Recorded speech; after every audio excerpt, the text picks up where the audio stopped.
মানে সঁচা কথা কবলৈ গলে কোনো জাতীয় সংগঠনে বিজেপিৰ নিচিনা এটা পাৰ্টিক কেতিয়াও সমৰ্থন কৰিব নোৱাৰে। যদি কোনোবা জাতীয় সংগঠনে বিজেপিক সমৰ্থন কৰিছে সেই সংগঠন আজিৰ দিনটোৰ পৰা জাতীয় সংগঠন নহয়। আপোনালোকে নিশ্চয় এটা কথা জানে যে বিজেপি চৰকাৰে অসমীয়া জাতি সত্তাক নিষেধ কৰিবৰ কাৰণে কাজ আপি দিলে।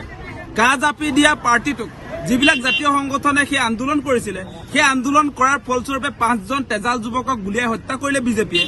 জুবিন দাই যি আসলে কা আন্দোলনৰ নেতৃত্ব লৈছিলে বিজেপিক অপেনলি জুবিন দাই ক'লে যে এই বিজেপি হৈছে বটলামাল, বিজেপিক ভোট নিদিব। সেই কথা জুবিন দাই হাৱাত কোৱা নাই।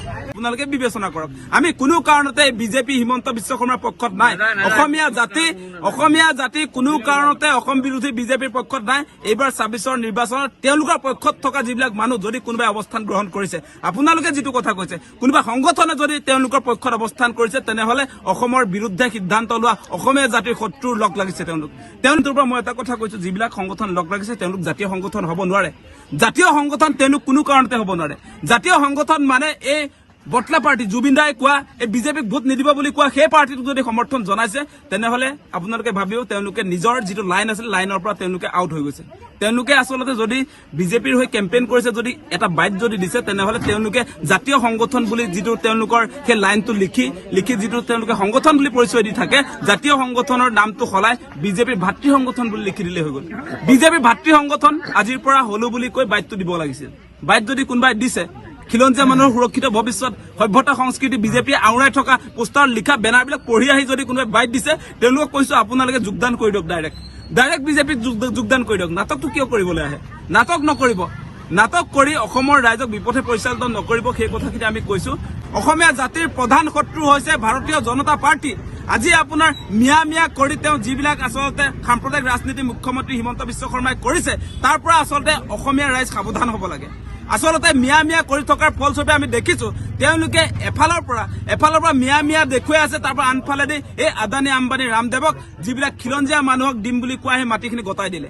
1,60,000 বিঘা তেওঁলোকে খিলঞ্জীয়া মানুহৰ সুৰক্ষিত ভৱিষ্যতৰ কাৰণে উচ্ছেদ কৰিছো বুলি কৈ সেই মাটিখিনি এতিয়া আদানী আম্বানীক দি দিলে। এতিয়া তেওঁলোকৰ খিলঞ্জীয়া মানুহ আদানী আম্বানী হ'ল। আজি অসমীয়া খিলঞ্জীয়া মানুহে একতা মাতি নাপালে।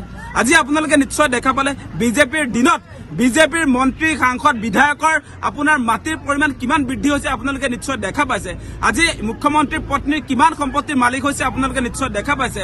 অসমৰ প্ৰায়বিলাক বাগান এতিয়া হিমন্ত বিশ্ব শৰ্মাৰ ঘৈণীয়েকৰ। আজি চৰকাৰী স্কুল বন্ধ কৰি, আজি 8,000 চৰকাৰী স্কুল বন্ধ কৰি এতিয়া শিক্ষাক বেপাৰ কৰিবৰ কাৰণে ৰিণিকী শৰ্মাই বান্দিয়া ইণ্টাৰনেশ্যনেল স্কুল খুলিছে। আপোনালোকে দেখিছে য'ত আপোনাৰ ক্লাছ 1ৰ বাচ্চাটোৱে পঢ়িবৰ কাৰণে এবছৰত 3,25,000 টকা দিব লাগে। সেইবিলাক ভাল দিন আহিছে নে বেয়া দিন আহিছে? সেই কথাবিলাক আপোনালোকে বিবেচনা কৰি চাওক। সঁচা কথাবিলাক আপোনালোকে বিবেচনা কৰি চাওক। আজি আপোনাৰ 80 টকীয়া মিঠাতেল, সেই মিঠাতেলৰ দাম আজি 240 টকা হ'ল। আজি যিটো পেট্ৰলৰ দাম আপোনাৰ 72 টকা আছিলে, সেই 72 টকীয়া পেট্ৰল বিজেপি আহিলে আপোনাৰ 35 টকা কৰি দিম বুলি কৈছিলে, সেই পেট্ৰলৰ দাম আজি 100 টকা হ'ল। 26 টকাত মোদীয়ে ডিজেল দিম বুলি কৈছিলে, সেই ডিজেলৰ দাম আজি 90 টকা হ'ল। আপোনালোকে নিশ্চয় দেখা পাইছে। আজি আপোনাৰ 200 এই চিলিণ্ডাৰৰ দামটো তেওঁলোকে 200 টকাত দিম বুলি কৈছিলে। 400 টকা হৈ থাকোতে তেওঁলোকৰ মতে বেয়া দিন। আজি আপোনাৰ সেই 400 টকা চিলিণ্ডাৰ 1000 টকা হ'ল আৰু এইটো বোলে বিজেপিৰ ভাল দিন। সেই কথাবিলাক আমি দেখি আছো।